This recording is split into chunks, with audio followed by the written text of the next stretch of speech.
Ще ти задам нещо необичайно. Как се ражда дума, която лекува? Тихо. Много тихо се ражда. Не в шумната стая, не в онзи момент, в който си готов да говориш, а точно когато мълчиш, защото повече нямаш сили. Лекуващата дума не идва, когато я извикаш. Тя идва, когато я почувстваш, когато си минал през мрак, който не си успял да обясниш, когато си плакал без глас, когато си преглътнал нещо, което още стои там между гърлото и сърцето. Значи не е дума, измислена, а преживяна. Точно така. Тя се изтръгва, тя се съчинява.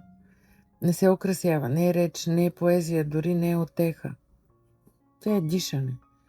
Думи, които лекуват, са тези, които не искат нищо от теб. Не те поправят, не те тласкат към промяна. Само те виждат. И това виждане вече започва да лекува. А може ли да се научим да ги казваме? Само ако си позволим да не бързаме. Да не говорим, за да имаме отговор, просто за да отговорим. Да не говорим, за да убедим някого, а да изчакаме думите да се родят между нас. В паузата. Много хора мислят, че лекуват, когато казват «ще мине, всичко ще се оправи». И може би това помага. Но всъщност най-много лекува и най-много помага думи като «разбирам те», «тук съм», «не си сам». И дори едно «знам боли» може да бъде много по-мощно от 100 съвета. Значи лекува тази дума, която не се бои да стои до болката. Да, лекува тази дума, която остава, която не се опитва да обясни, нито да те изведе веднага от тъмното, а застава до теб, седнала на земята и мълчалива. И ако я чуеш точно тогава, не защото някой те убеждава, а защото някой е истински до теб, тази дума става котва. Или крило, зависи къде си по пътя. Каква беше твоята такава дума?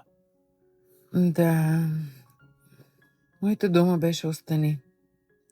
Когато исках да си тръгна, когато не виждах светлина, някой ми каза «остани». Не ми каза «бъди силна» или «ще мине», а просто «остани». И в това «остани» имаше любов, не натиск, не страх, само топла, тиха обич.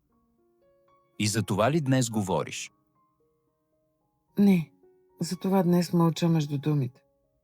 Защото знам, че само така те се раждат лекуващи. Има ли думи, които раняват толкова, че никога не се забравят? Има. Не заради самата дума, а защото си бил без защита, когато я чуеш. Не боли обидата, а момента, в който си бил сам и си повярвал, че тя е истина. Затова понякога човек не помни какво точно му е казано, но помни усещането, че е бил малък, отхвърлен, без глас. А може ли дума да започне да лекува години по-късно? О, да. Думите не винаги лекуват в момента. Понякога те чакат. Настаняват се тихо в паметта и стоят там, докато не си готов да ги чуеш отново с ново значение. Спомняш ли си как някой ти е казал «ти си важен» и тогава си се усъмнил, а после години по-късно, когато живота те причупи, тази фраза изплува и изведнъж ти повярваш. Това е силата на думите, които остават. Те не умират дори когато ние ги отречем. Можем ли да се научим да не прибързваме с думите? Само ако разберем цената им. Думите не са просто звук. Те са избор. Начин да оформим реалност.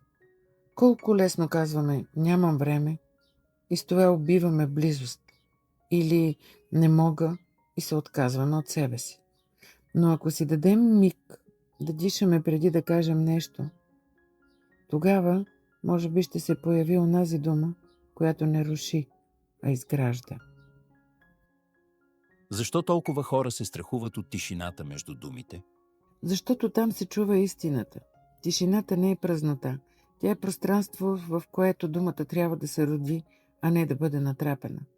И ние често бързаме да я запълним, за да не останем уязвими. Но в уязвимостта се случват срещата. Там се лекува. Не в бързите отговори, не в красивите фрази, а в тишината, паузата, в недоизказаното, в присъствието.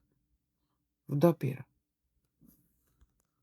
Как се създават думи, които остават?